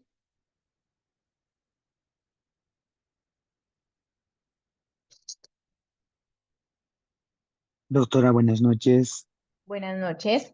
Doctora, bueno, más que todo, le pediría tal vez un poquito más de información sobre el tema vi al principio en el acoso laboral, que se tiene una ley allá en Colombia que protege para su reincorporación y si no me equivoco para pagarles, ¿no? El tema no me recuerdo bien el De la detalle que decía ahí. denuncia por acoso laboral. Correcto, sí, porque aquí en Bolivia por lo menos yo no tengo conocimiento de que haya como ese ejemplo del fuero sindical. El fuero sindical sí tenemos en Bolivia, pero sobre el Ujú, acoso laboral, algo más específico, una ley no existe, no la conozco. Entonces quisiera ujú. saber un poquito más de eso, que pueda desglosarlo un poco más sobre ese tema. Claro, claro, y es que la Gracias, doctora. ley sí, claro, mucho gusto. Esta ley de acoso laboral, yo les comentaba, es la ley 1010 del 2006, que podríamos decir que es relativamente nueva. No tanto, pero sí es relativamente nueva. ¿Y qué sucede? Esta norma me dice, hay unos actos que puede realizar un superior jerárquico, puede realizar un jefe o puede realizar un compañero para afectar la estabilidad física o mental de un trabajador a fin de que ese trabajador de pronto renuncie, se aburra del trabajo, se desvincule y que la empresa en principio no tenga que pagar ninguna indemnización. Entonces, ¿qué es lo que me dice esa norma? Bueno, existen unas condiciones de acoso laboral que constituyen acoso laboral, pero nosotros tenemos que darle la oportunidad a la empresa para que la empresa vigile, controle, haga un examen, una evaluación de qué es lo que está sucediendo. Entonces, esa norma también me dice que todas las empresas deben de tener un comité de convivencia que está constituido por representantes del trabajador, de los trabajadores, por representantes de la empresa. Entonces, líderes de la empresa y líderes de trabajadores.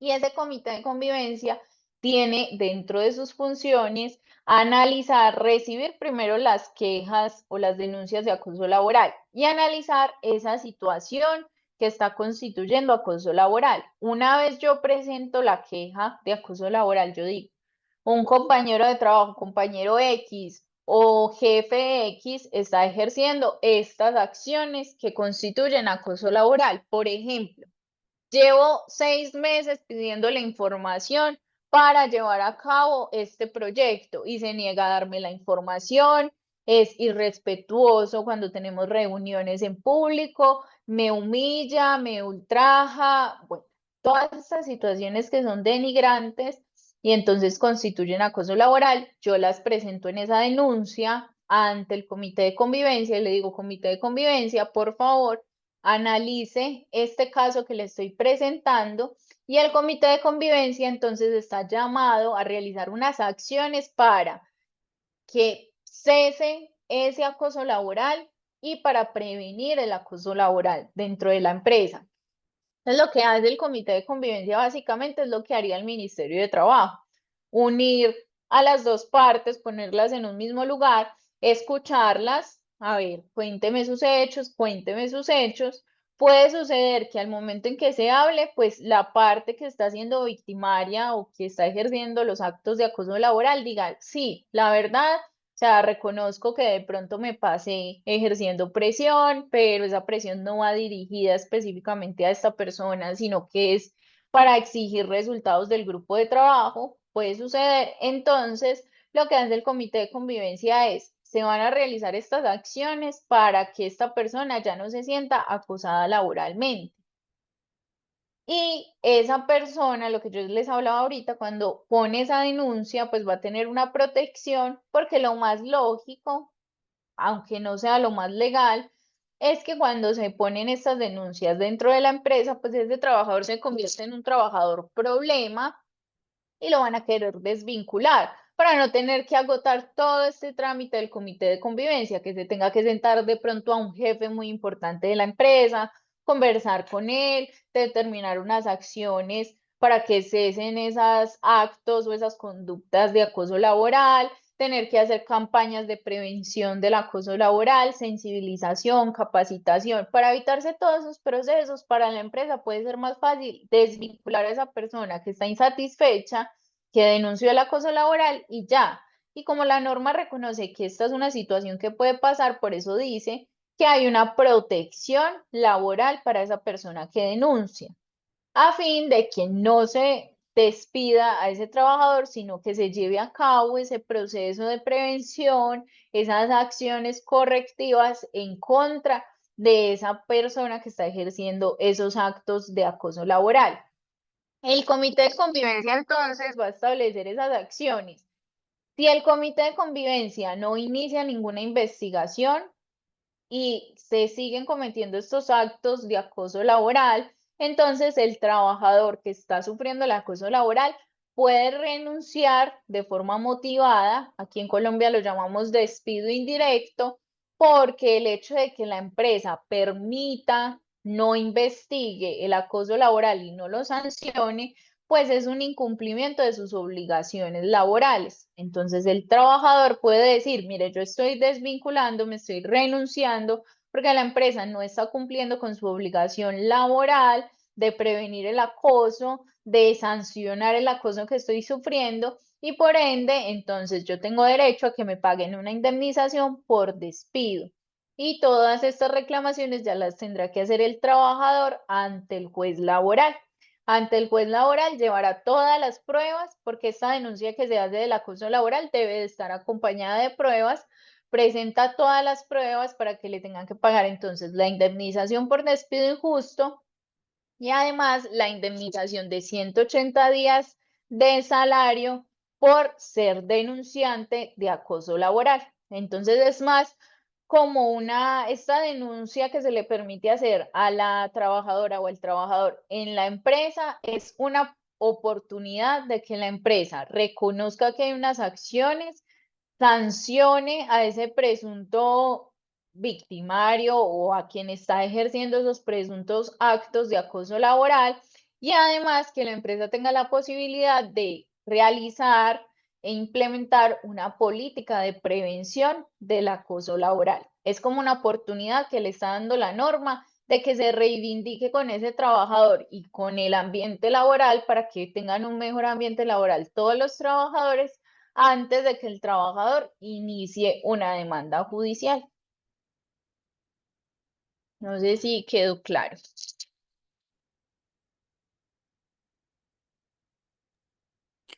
Muy bien, doctora, muchas gracias.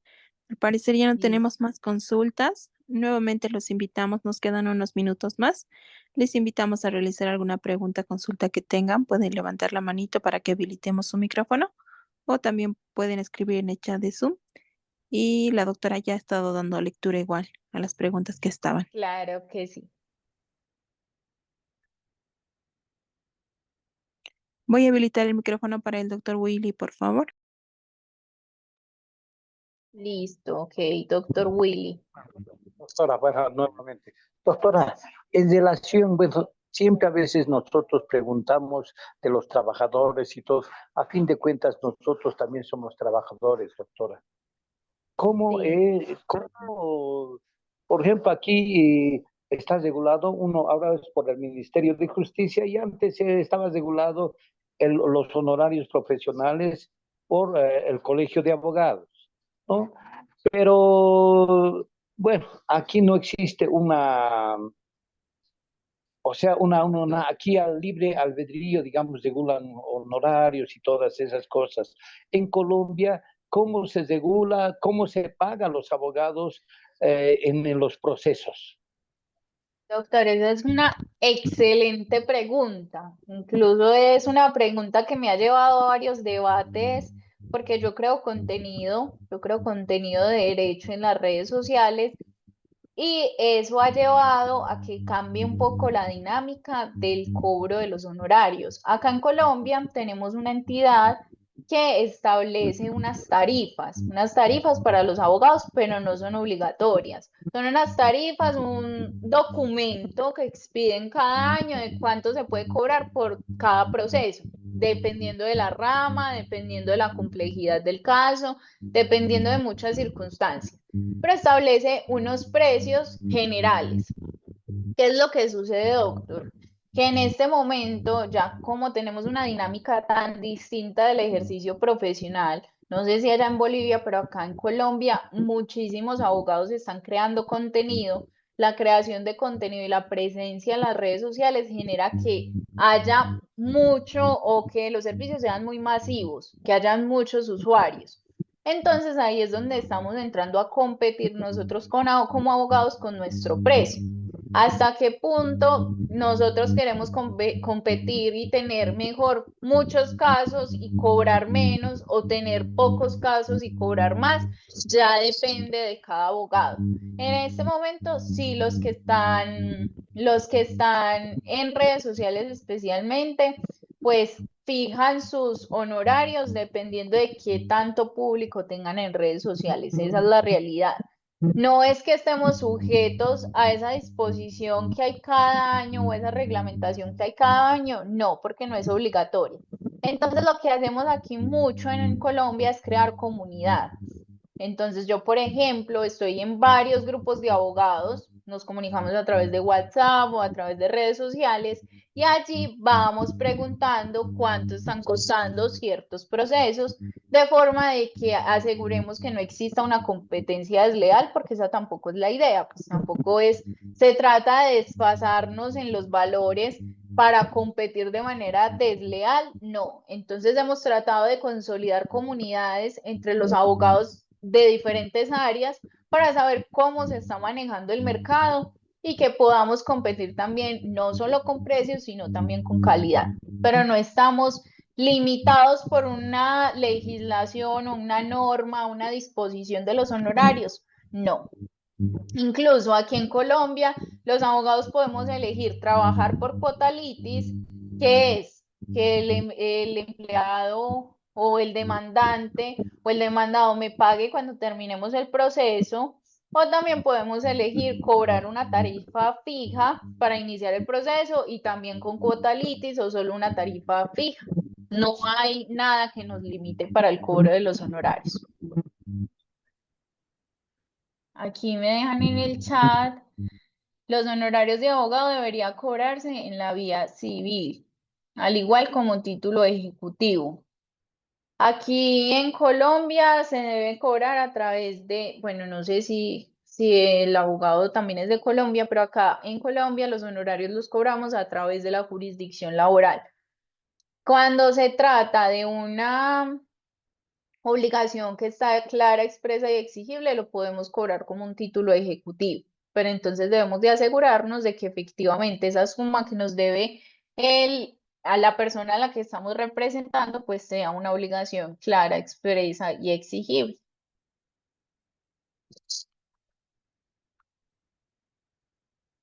Bueno, no sé si tenemos una preguntita más o entonces ya vamos cerrando.